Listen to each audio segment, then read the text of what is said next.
Welcome to episode 19 of the Flag Stays Down podcast with myself, Andy. We got Matt and Parker in the house as well.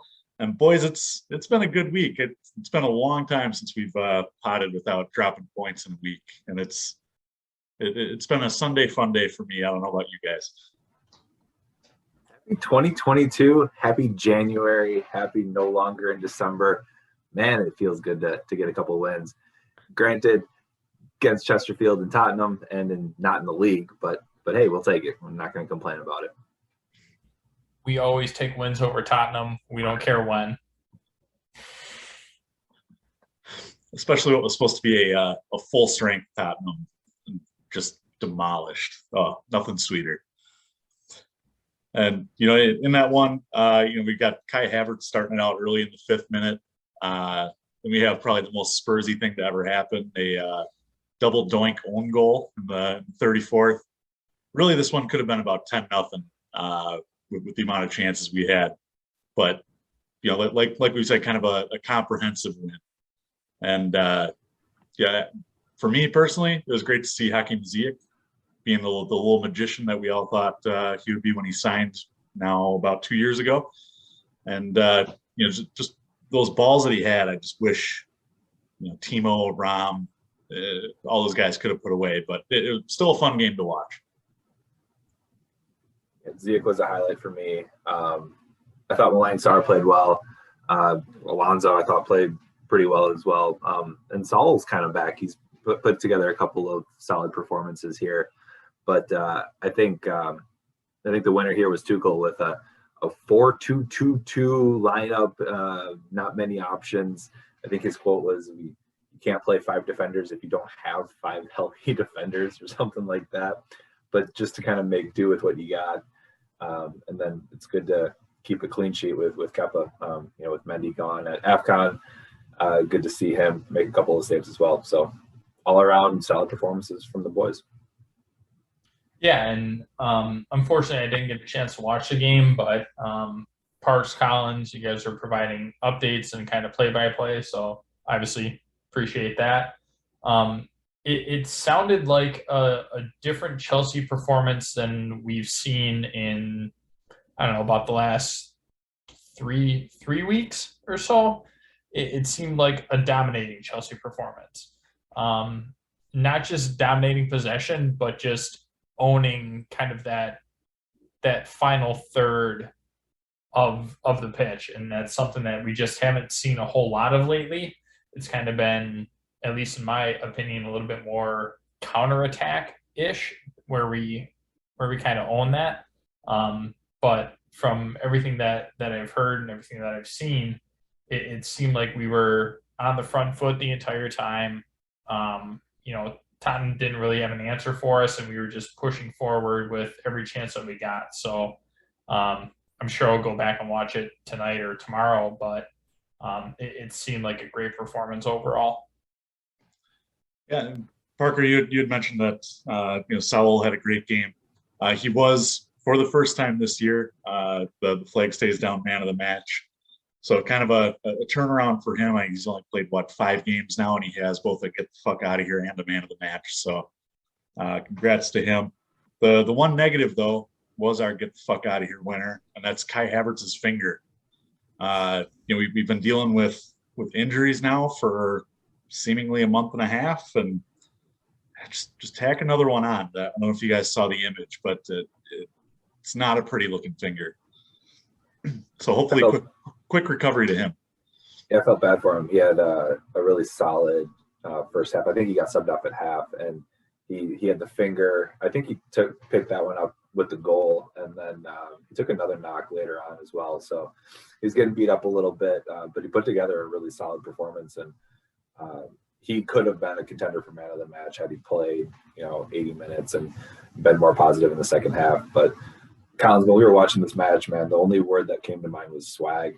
Chelsea played with a whole lot of swag in this, and there were some Ole moments, there was some back heels, there was some tight possession, and then get out of it, break out, and have some pretty oohs and ahs moments. So I love seeing that type of Chelsea play. I've missed it a lot, and it was great to see it kind of come back and dominate. So I thoroughly enjoyed my time watching it. It also helps that I wasn't working and I got to just really focus in on a midweek match finally. So, yeah, maybe I should just not work more often. I won't blame you if you don't. Yeah, we'll see. Yeah. I was gonna say that, Parker, you're dead on. Like, from again everything that you guys are saying, it just looked like we had a different swagger to how we came out against Tottenham. Obviously, it's Tottenham, so there's probably a little bit more on the line, it being a cup game, things like that. But no, from everything you guys were saying, it just seemed like we owned the pitch from the first kick. And it's something that I'm excited to kind of watch, because we haven't seen that a ton, at least in December. It's just one of those things that's kind of fallen by the wayside, obviously with injuries, COVID, all those other things that kind of play into it. It's just nice to at least hear that we're kind of back in that attack mindset, and we're willing to definitely keep pressing forward despite, whatever injuries or circumstances that we're going up against. Yeah, and now we do bring that 2-0 lead, and there is no away goal differential this year in the Carabao Cup. So the clean sheet doesn't make a whole ton of difference, but with that being said, a 2-goal difference, against the Spurs side that we thoroughly dominated, and now taking that this week into the away fixture, it's looking good for Chelsea to go to the cup final without ever leaving the city of London, which is another pretty crazy fact there. But speaking of cups, we also had the third round of the FA Cup on Saturday here. 5-1 win over non-league Chesterfield. And on the score sheet in this one, Timo Werner, Callum Hudson-Odoi, Big Rom, Andreas Christensen, Hakim Ziyech. Another match where it was dominated pretty much from beginning to end. Chesterfield certainly had a little bit more possession once the youth and the non-starters came into the match for Chelsea, but pretty much from start to end, a pretty thorough demolition of a team that, let's be honest, if this is December, they would have given us problems. Yeah, it's one of those things where you're hoping that you start out on the front foot right away and you get a couple of those goals early on. That's what you want in a cup game, especially against a team like that. You don't want to fall into a trap where it's 0-0 heading into the 75th minute and you haven't been able to produce anything. Like, you just want to get it done, out of the way, give a chance for the kids to play. Like, that's a primary focus of the FA Cup. We all know the importance it is to English teams and everything, but at the same time, it's a chance to get the kids a trot out, see what they have, see how well they mesh with everybody else and with the system. That being said, Lewis Hall, where has he been? What a performance by him. He's 17 and a half years old, and it's like he's been playing with the first team the entire season. I'll say it right now, I want him over Marcus Alonso. And I don't think I'm going to get a lot of backlash on that. He can defend, he can attack, he has pace, he has the right attitude. He just fits the system very well. And his performance, although it's against Chesterfield, I understand that. So take that with a bit of a grain of salt. But the way that he performed, the way that he showed out early on and often, I think he's somebody that we could definitely call up as a secondary or primary to Marcus Alonso. See, you say that, Matt, like against Chesterfield, we have to kind of discount it. But the other point, the counterpoint to it is it's not his preferred position. He's a box-to-box midfielder in the academy, and he slots in as a left back. And he's not like sliding into a position that Chelsea's even familiar with. Chelsea have played very few left backs or pure left backs in their system this year. So new system, and he figured it out well. What stood out to me was just his confidence. He didn't really look nervous. He had one nervy moment in which he went forward, gave the ball up, and then proceeded to go win it back and, and produce an assist, which is just phenomenal. So hats off to him. This is just going to be me shouting people out. Collins, congrats to you for correctly predicting the score, 5-1. That is a rare hit. I wish you would have put some money on Vegas for that one because it would have paid out brilliantly. So shout out to you on that one. And then, shout out to Chesterfield. Shout out to the fans. They had 6,000 traveling supporters, which was awesome to see. And then, from what I heard, their youth academy all came down too. And Chelsea's youth academy kind of hosted them, and they did some competitions all throughout the ranks of the youth system. I think it's a classy touch. I think it's a really cool thing. I saw some of the Twitter exchange back and forth from the official club Twitter representatives, and it was all really positive. Chesterfield was very appreciative, very thankful, and Chelsea was welcome to host them. And so I know those are little things and little moments, but they go a long way. And just a really quick story from me. When I did get to go to Stamford Bridge a couple seasons ago for my first Chelsea match, I was over the moon. I was loving life. I tweeted a picture of myself and my brother, and the official Chelsea Twitter commented on it, and they said, welcome. And it just felt cool to see. And it was one of those moments where you're just like, okay, this is awesome. They at least someone saw on the other end of the screen, saw my tweet and liked it and commented back. And it's something that took them 2 minutes, and it made a huge difference to me. So sure, it made a difference to the Chesterfield team to feel welcomed at the Bridge. Not much else to say on a commanding 5-1 win. You can just see the quality, the difference there. And I'm happy that we were able to finish some opportunities early and then get the youth a chance to get some minutes. So overall pleased, happy, and the only criticism and commentary I would have was I wish more youth players got to play more of the time.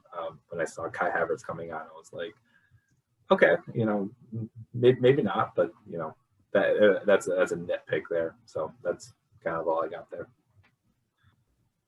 Yeah, and Parker, like you said, I thought the club did a great job in terms of hosting an ambitious non-league team, in terms of bringing the academy in. From everything I've seen, it was basically the entire stadium cheered on Chesterfield's goal. I mean, scoring a goal against the European champions as a non-league club, as basically a semi-pro club, is amazing, and that's something that you're going to send the fans home with. Something the players are going to remember for a long time.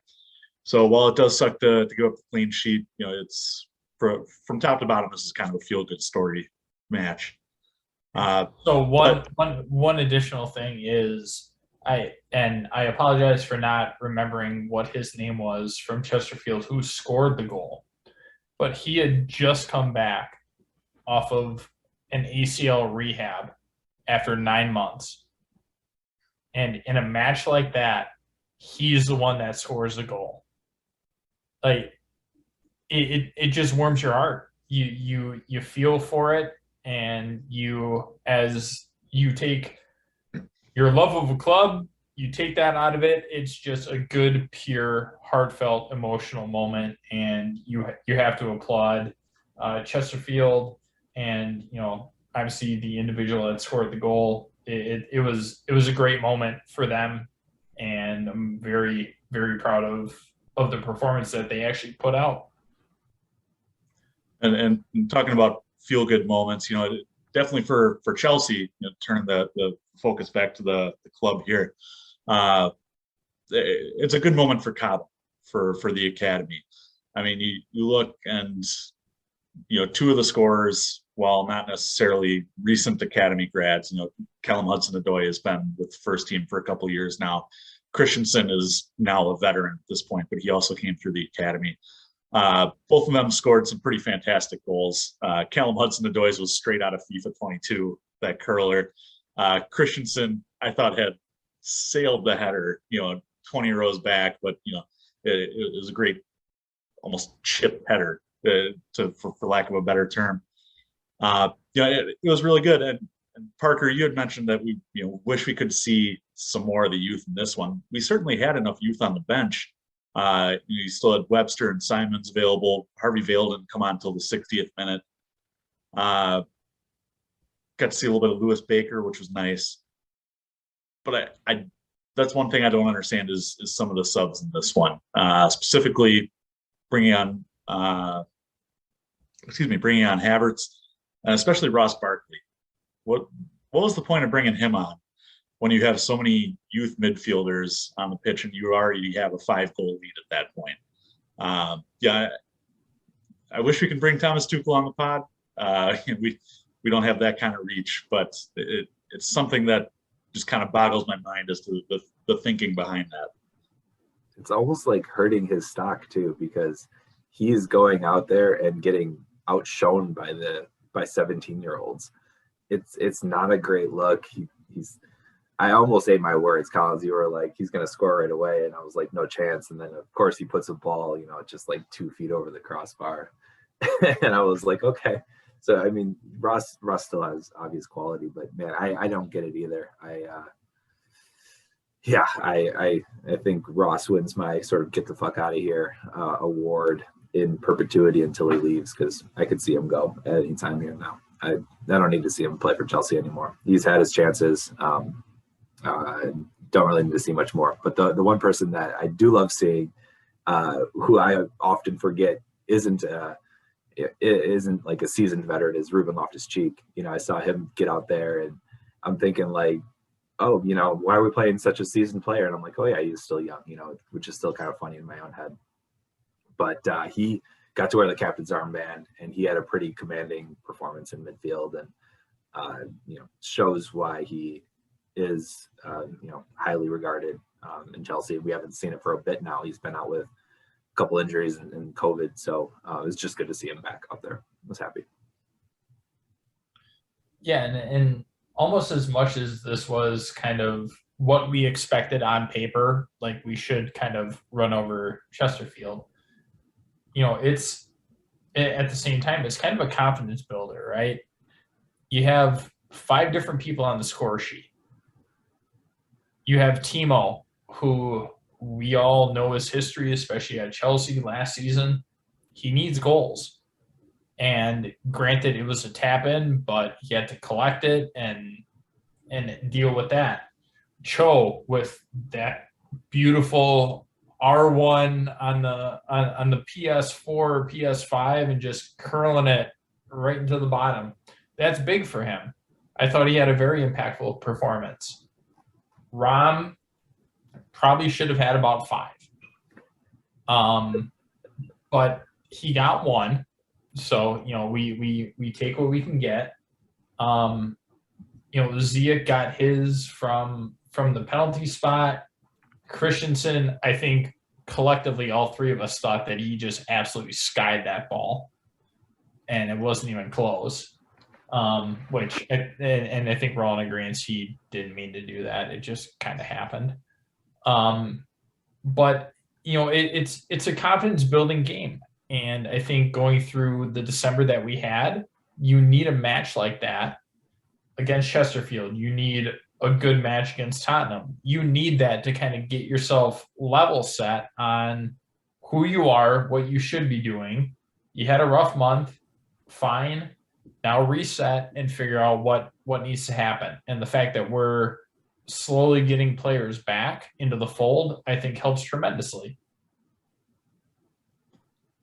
Yeah, and Matt, you touched on one thing that I wanted to get into after this week, and it was the confidence building. Because one person who, with the way he was talking in the media, should have all the confidence in the world in himself, but seemingly is lacking it this week is Big Rom. Obviously there's the shitstorm last week with his fantastic interview with Sky Italia, but he missed countless chances against Spurs. He scored 1 in this one against non-league side. where like you said, he could have had 5. Just his body language does not look the greatest. Not that he's given up, but the man doesn't look sure of himself at this moment. And maybe that's to be expected with the fallout from last week.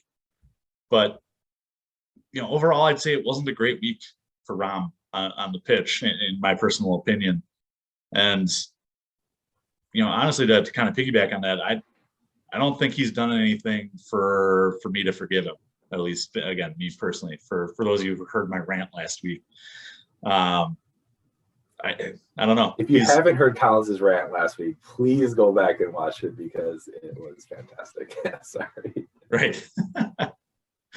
Yeah, he's still in the doghouse for me. I don't know how you guys feel about how his week went, or how long it's going to take for him to get his swagger back. But I don't know. Timo showed more for me.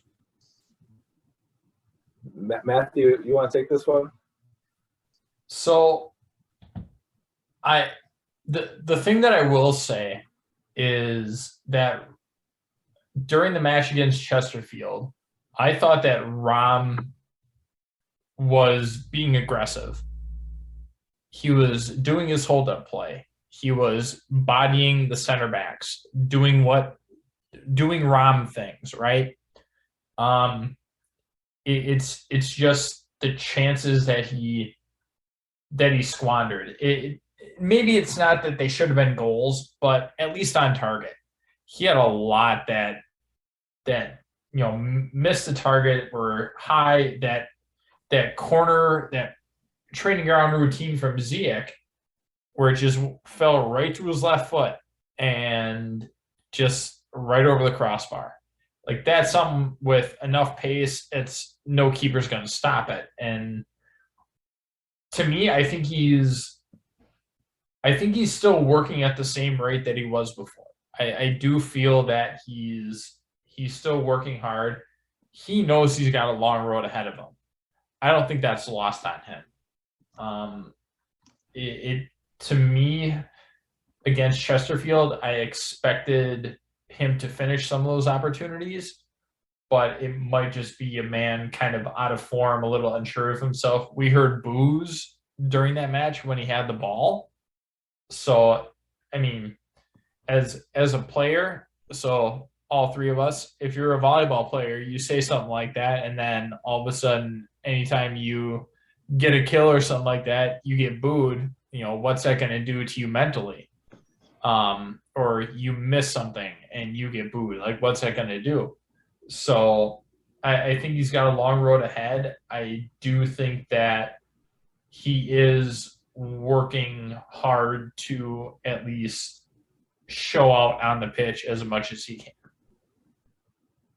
Yeah, I'm kind of in the middle of this whole thing. Collins, I hear you. And when we were talking before, you were like, Brown was shit. And I was like, I don't know if he was shit. I don't think he was phenomenal, but like, he put in a round performance, like you said, Matt. It was very typical of him, and then we're allowed to judge, is that good enough, which is very debatable, and I don't necessarily know the right answer. But I guess where my mind goes is when I watched like the Liverpool match last week, and I saw our team like press high without Rom. We had him not on the team sheet that week.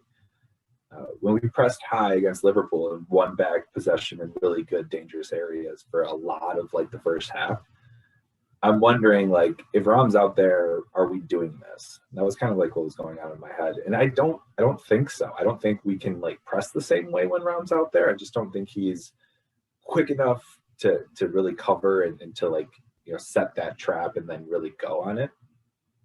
And so I think we're playing our best ball without him, which, the only way that he can kind of combat that is if he's in really phenomenal goal scoring form, which he's not. If he was going out there and we kind of have to shift the way we're playing, but he's scoring a lot of goals, now we have like a real debate on our hands. Like, what are we trading? Are we trading the press for goals? But if he's not, then I don't think it's really much of a question in my mind. So I don't think we're a better team when he's starting for us. I think he might be in super sub territory for me. He might be like 70-minute on when you need it in a tight game, when you desperately need someone to draw focus and then free some stuff up. But for me, I don't think he's in my top 11. Where it gets really interesting is with Timo as well, because I also don't think Timo's good enough long-term to be a Chelsea player. As sad as I am to say that, I just think he's that kid that had all of the raw skill, and he's gotten by with a lot of raw skill for a long, long time. And he makes a ton of things happen, and it's great, but he just doesn't have that technical ability to finish and to create situations for him and his teammates. And I just don't think he's good enough, and we don't need to rag on him. It's not his fault. It's just, what it is. So all of that said, I think we're still where we were months ago, which is without that big striker, without that guy that we can rely on week in, week out for goals. And, when our squad is rotating and changing as much as it does, it's harder, and it becomes more apparent that, we need a goal scorer. And we don't necessarily know where that's coming from all the time. And it's a little nervy as a fan, because we don't know if we're going to get great opportunities. Collins, you said it earlier, man, some of those Ziyech passes, he just put people on plates. He just put people in those situations that they want to be in to score goals, and they just couldn't capitalize it. It just sort of hurt my soul for him, because those are highlight reel passes that just kind of go to waste. And so it sucks. All you need is like an Olivier Giroud or a Samuel Eto'o, or someone who knows how to put the ball in from close range, and has that knack, just kind of pops up in the right place to do it. So what we do with Rom, that's beyond my pay grade, but I think we might be a better team without him. That's kind of the emphasis of the point. Well, let's play everyone's favorite game here. Let's play gun to your head. Saw a rumor this week, PSG are pretty much resigned to the fact that Mbappe's gone, and they've identified Rom as their replacement. PSG comes to us in the summer, offers 90 million. Take him or leave him. Matt, it's your favorite game. You start. Sell him or keep him. If you're offering 90 mil. If PSG comes to us 90 mil, I think we counter and we ask for 110. That's not how gun to your head works. I'm just saying, PSG has money. They play in the French league. Let's be okay. honest. So if they say yes to 110, you sell them? Yeah. Of course you sell them. Of course you sell them. I want to try and make money off of this. If you can sell them for not a bad loss, you sell them. I think that's how this works, because I think it's an experiment that hasn't gone great. And had he kept his mouth shut, we're in a different situation, but he didn't, and here we are. So I sell him. I sell him. I don't remember exactly what his price was, but within 10% of his price, I sell him. Yeah, I think we'd bought him for like 97 point something. So it'd be well within there. But I agree, sell him. This is going to be the summer of strikers. So you got Mbappe, you got Haaland, you got what's his face out of Italy, Vlahovic or something like that. Who is apparently going to Arsenal. No. Those are talks. Shit on Arsenal moment right here. His camp has come out and said that they're going to stall on that to wait for a bigger opportunity.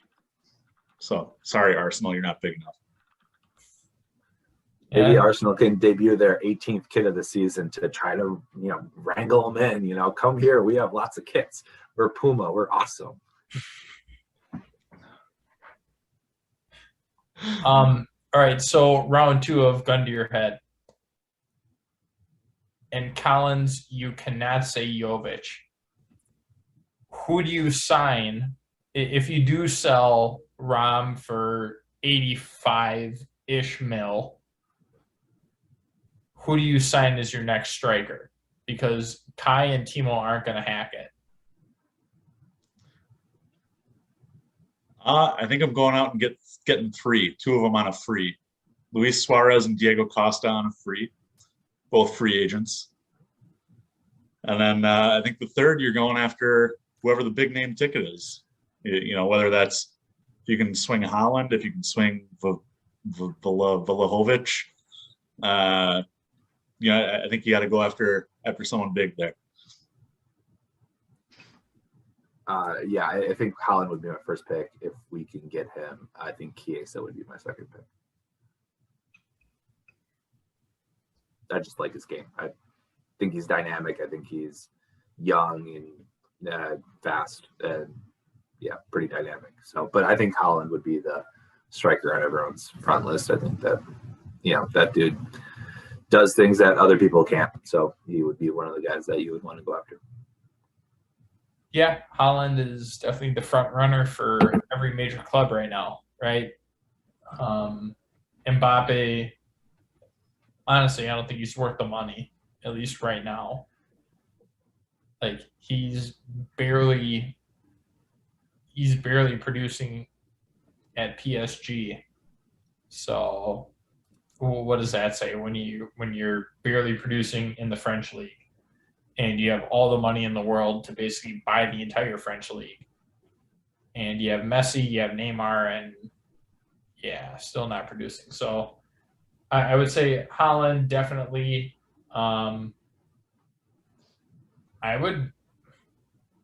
This is me being a little bit of a fanboy right now. Bring in Zlatan.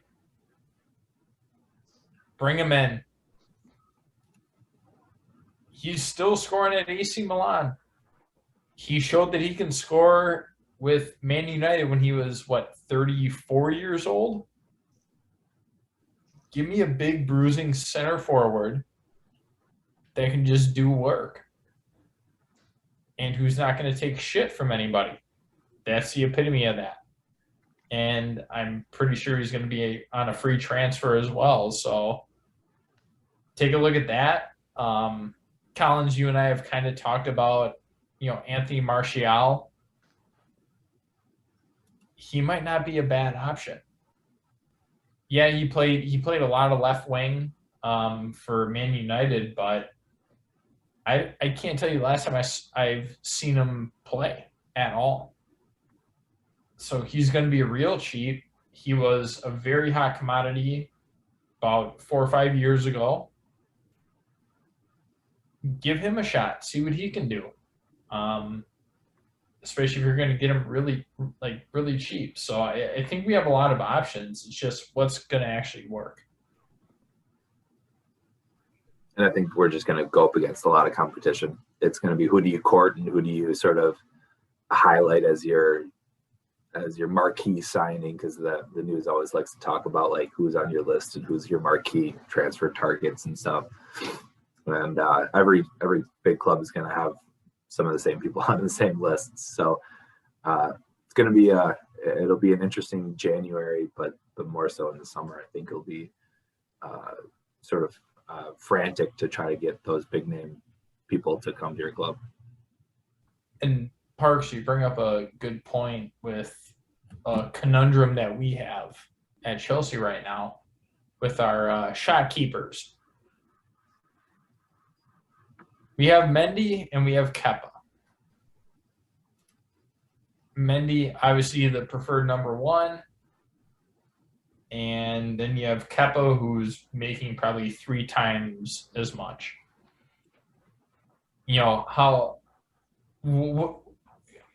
Collins, how do you handle that going into next year? Like we know Kepa's great when it comes to penalties. We know Mendy is not. We've seen Kepa grow in confidence during some of the FA Cup matches and things like that. Obviously, Mendy gone with AFCON. Kepa's going to be the number one, and then you have Bettinelli as the number 2. How do you deal with the Kepa situation going into next year? Yeah, with Kepa, the turnaround has been fantastic. You get that big price tag on him. coming over from Spain, the world's most expensive keeper. And he did fine at first, and then kind of struggled under Frank, eventually being dropped, so we can bring in Mendy. And now this year, it's like the pressure's off. I don't know what Tuchel did, but it's fantastic. Kepa has looked good in every match that he's played, and granted, it's primarily been only cup matches, but he's made some big saves. He's kept a couple clean sheets. As we mentioned a couple weeks ago, he now has the club record for penalties saved. He's looked good, and this year I think it works out because of AFCON. We're losing Mendy for a month, so you need a great keeper, on the books who's going to be here. But I don't know how sustainable it is. It's like a quarterback in the NFL where there's only one. There's only one who plays, and typically you're playing that one. You're not playing two quarterbacks. Kepa's going to be looking for another opportunity. He's young enough. He has the talent.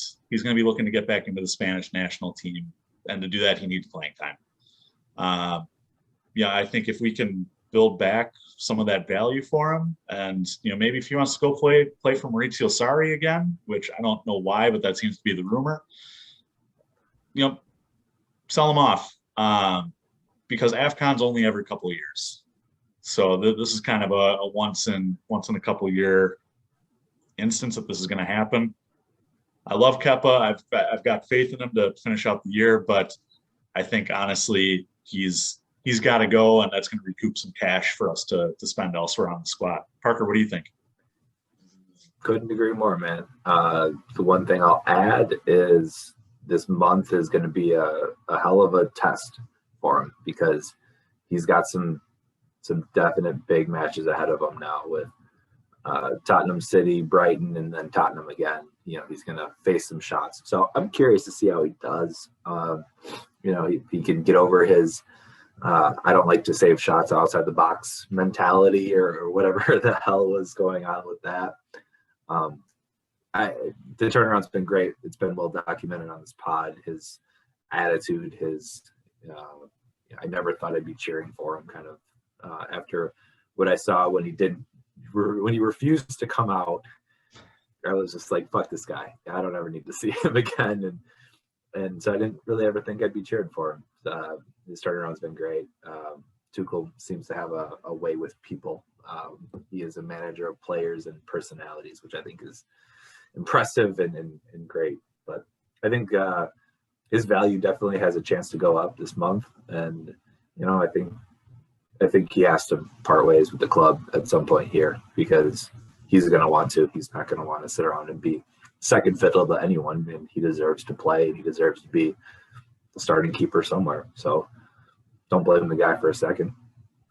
I mean, not that it was the primary issue at Barcelona, but you saw how it happened at Barca when you had two number one keepers in Victor Valdez and Marc-Andre ter Stegen. The club went bankrupt. It's like paying a lot of money to two different starting quarterbacks, to use that analogy again. You're spending a lot of money on a position where you can only play one player. So I think assuming Bettinelli plays well in his next couple matches, I think that's going to further along Kepa's sail in summer.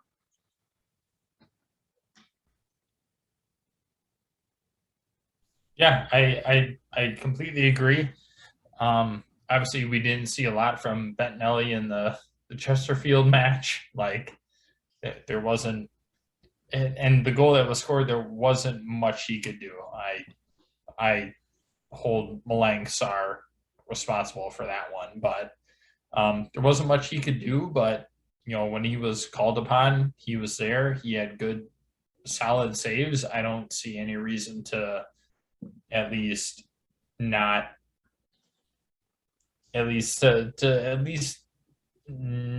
give him the benefit of the doubt. Like, he's a good keeper, and to have Kepa there and all that stuff, like, and with a lot of cup games that we have coming up, especially in January and even into February, like, we're going to be in a lot of competition. So why not give him a shot and see what he can do against some further quality teams, shall we say? And Matt, speaking of Malang Sarr, we'd kind of joked that he's kind of now in the school of Antonio Rudiger defense. He's Mr. Aggressive out on the pitch, and I talked shit about him a couple weeks ago. Actually, it might have been last week on the pod. And so, of course, he has a decent week. He was responsible for the goal. Probably shouldn't have been helping Lewis Baker, freeing up two runners at the far post. But overall, his aggression, his distribution, he made a couple Rudy runs against Chesterfield. I think Malang Sarr played well. And honestly, the reports that Rudiger may actually sign a contract this month, I think is positive news, because we've seen both Malang Sarr and Trev kind of follow in Rudy and Thiago Silva's footsteps and learn from the two big boys there. So, hopeful that next couple of weeks we get Rudiger news, and hopefully it's positive. It wouldn't be a pod unless somebody said it, so I'll say it. Pay that man. I've been high on Malang Sarr though. To further the discussion, I like the way he plays, and he's one of those players that, like, I didn't know his name before this season started, and so to even like kind of consider him as a starting 11 option from me not knowing who he was before it's pretty remarkable how like far up the chain he's kind of come. He's still very young. He's still pretty raw, and so I think he still has a lot of room to develop into it. But he's not a big name. He wasn't $100 million, transfer in. So no expectations, and he's definitely surprised me. I know he surprised a lot of folks, and just being able to go out and put a performance in. So he still has a couple of moments here and there. He still has some questionable decisions. I think he'll learn, and it's like him and Trev, man. I think they're playing above their age and their sort of experience in the first team so far, and I think we take that for granted a little bit, because not everyone can kind of come in and just do that and get pretty consistent results with it. So shout out to Sarr. I think he's been great so far. All right, well, let's turn to the week ahead here. Coming up, let's see, what day is that? The 12th is Wednesday. We've got the second leg of the Carabao Cup. We got Tottenham at Tottenham, and then coming up later in the week on Saturday, we resume the Premier League. I believe this is one of two Premier League matches in the month of January, away to City, in honestly what is going to be a make or break game in terms of chasing that title. We kind of talked about how we dominated Tottenham, so not exactly too focused on that. But how do you guys feel going into the City match with us just struggling for that last month, and City, what are they on now? Like a 12-game win streak? 13. Even better. I don't know.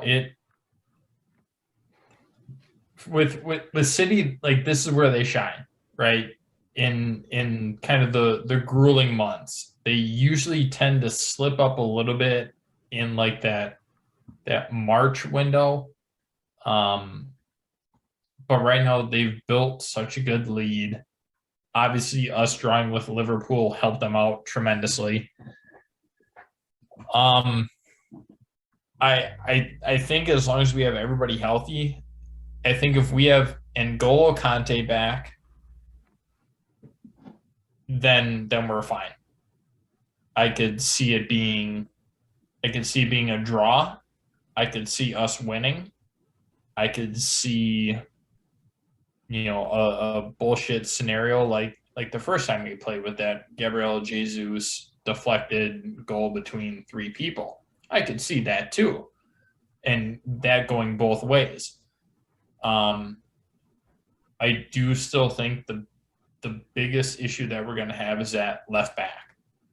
If you're going to run Riyad Mahrez on the right, or let's say you run Raheem Sterling on the right because he can just blow past Alonso, how do you deal with that? Because you could easily have Jack Grealish on the left and throw Raz over on the right, and then you still have Phil Foden up top or Bernardo Silva in that kind of false nine-ish role.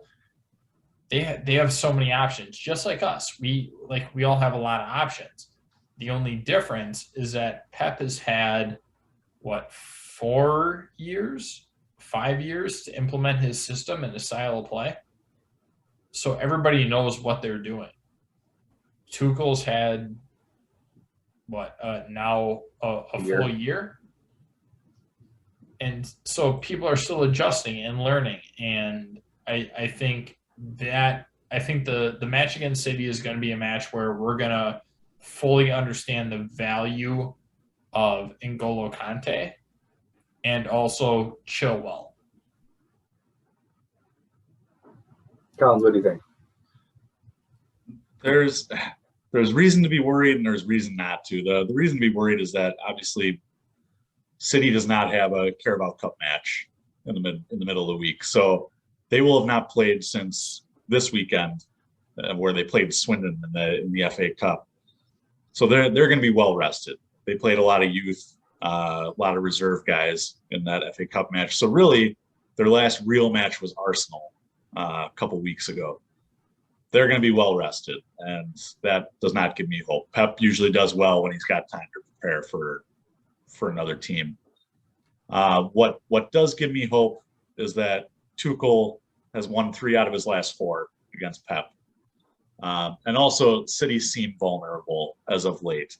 Boxing Day, they surrendered 6 to Leicester. They only won 1-0 against Brentford. They nearly lost to Arsenal. And then they gave up a goal against Swindon. Parker, you're giving me a funny look. It was 3-3 at Leicester. I think they went to penalties. Or no, it didn't. 6-3 against Leicester. Damn.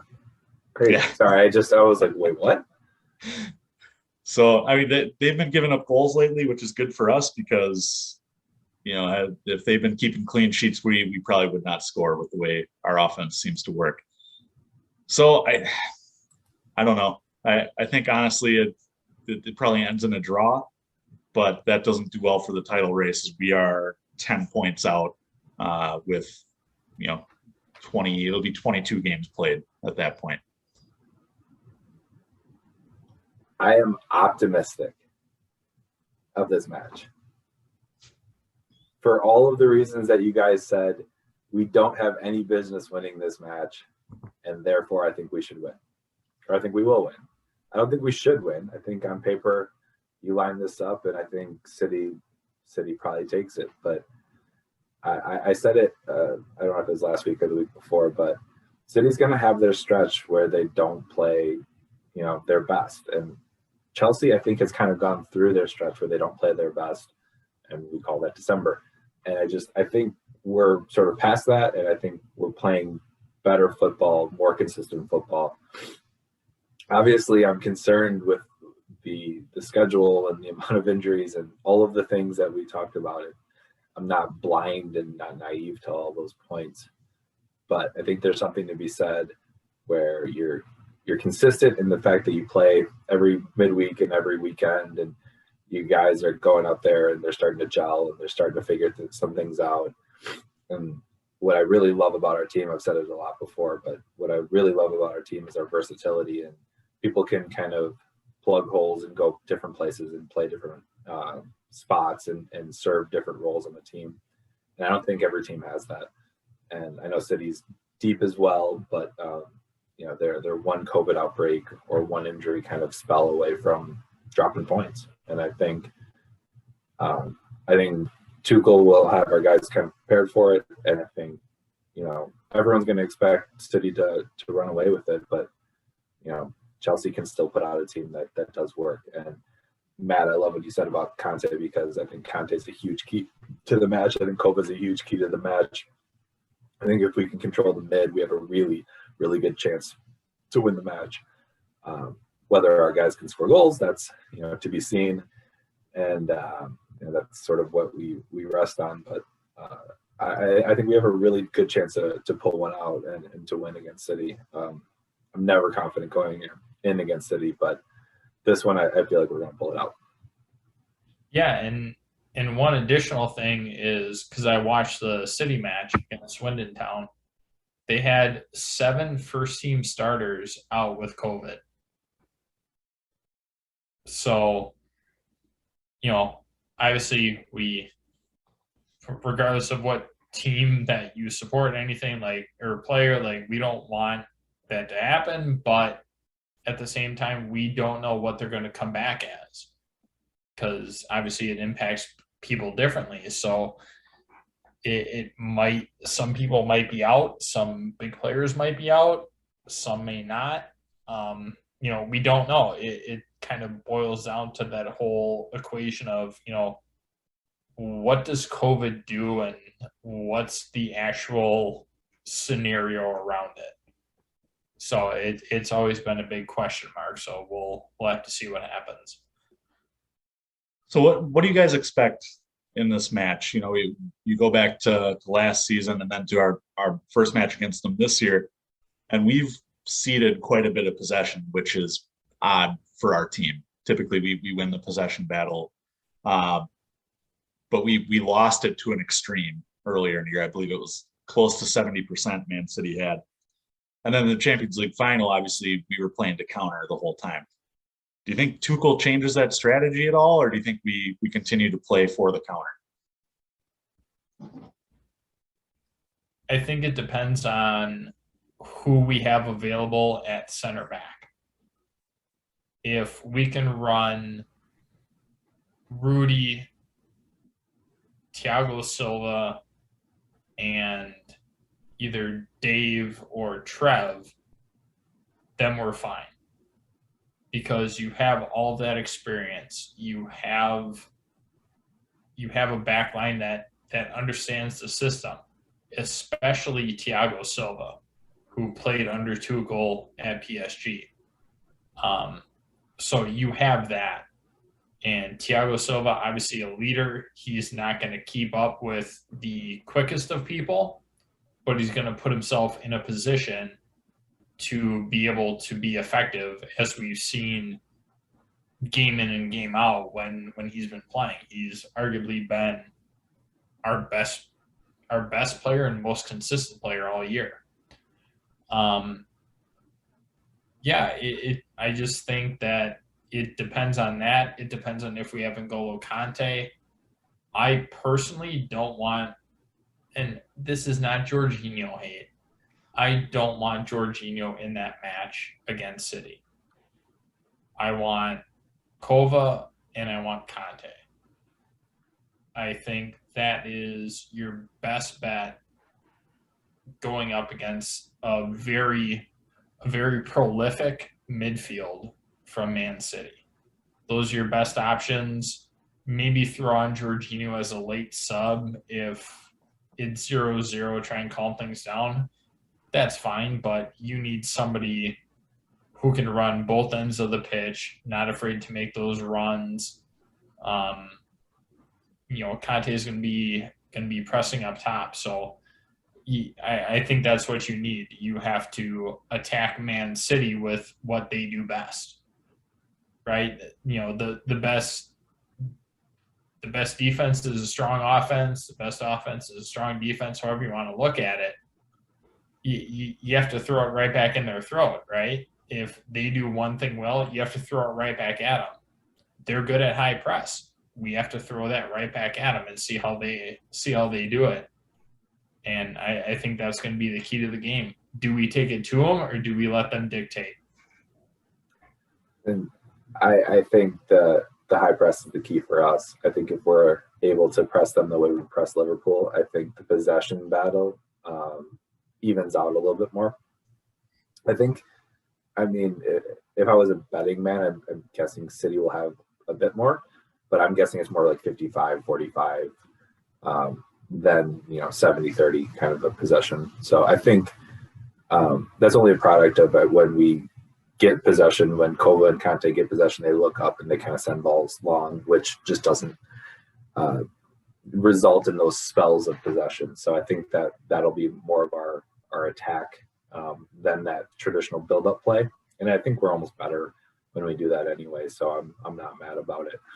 But I think we still will have a good amount of build-up play, and we'll be able to press high and win some balls back in the middle. So I think it'll be close. But my guess is it'll be closer to 50-50 than it will be 70-30. Yeah, I'm looking at the odds here. And we're certainly not a betting show, but yeah, City is pretty heavily favored. It's 8-1 odds for City to win by 2 goals, whereas the reverse for us is 33-1. So not looking good in terms of betting for us. So yeah, maybe put some money down on that game. Might come out with a couple bucks. Let's go.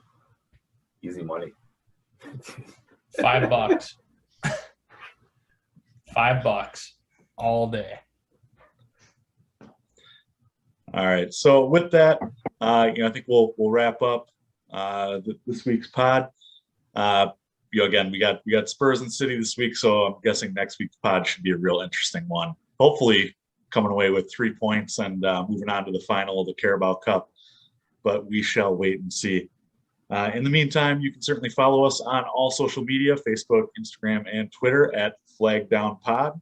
If you like what you hear, please subscribe, rate, and review. You can now leave us a review or give a review on Spotify, which is a new feature. So please do that. If you listen to us on Apple, again, rate and review. Otherwise, boys, it's been a pleasure, and looking forward to Pod After Dark here.